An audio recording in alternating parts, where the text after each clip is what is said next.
Welcome to Animal Rescue PH.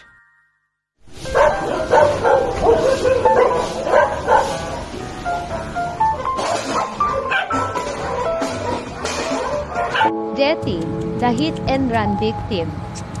Ason sa baliwag, bali ang isang paa matapos masagasa. As per reporter, baka po mataluman itong as na ito, kawawa po siya. Umulan o umaraw nandun lang po siya para mainaantay siya.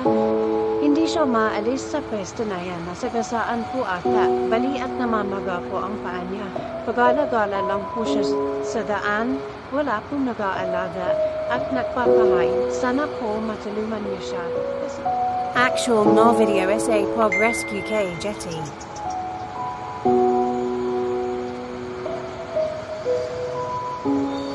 May kita sa video nang dumating ang rescuer ng Animal Rescue PH ay nasa ilalim pa ng sasakyan si Jet. Marahil ito ay takot na takot sa tao. Dahil siguro sa traumang natamo niya nung siya ay nasagasaan.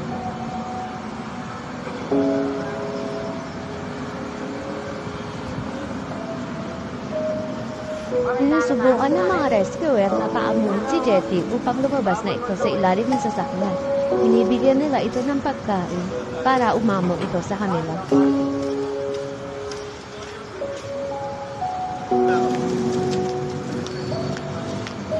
Palaunan, lumabas din si Jetty sa ilalim ng sasakyan. Doon napansin ng mga rescuer na pilay pala si Jetty. Panoorin natin ang video kung paano nila tuluyang na-rescue si Jetty.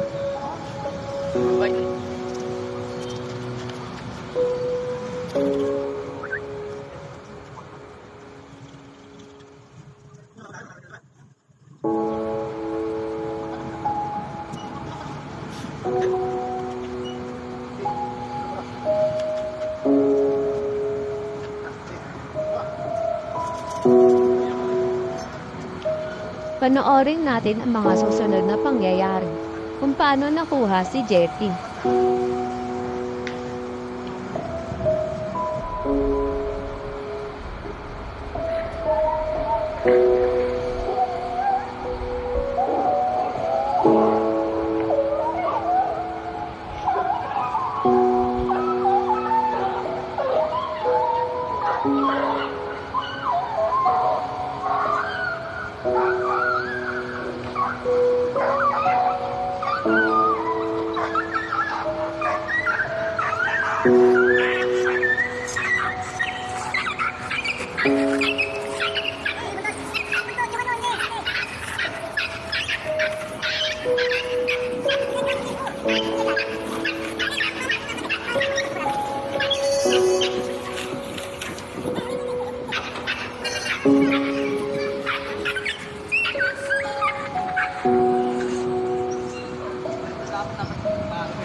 After ma-rescue ni Jetty, dinala agad siya sa Bedford Veterinary Clinic sa San Miguel, Bulacan.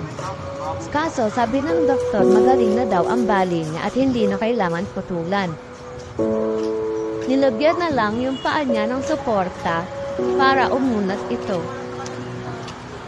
Niresetahan si Jetty ng mga antibiotic upang gumaling ang mga sugat niya. Binigyan din siya ng gamot para sa garapata at galis dahil napakarami nito. Ito na si Jetty ngayon.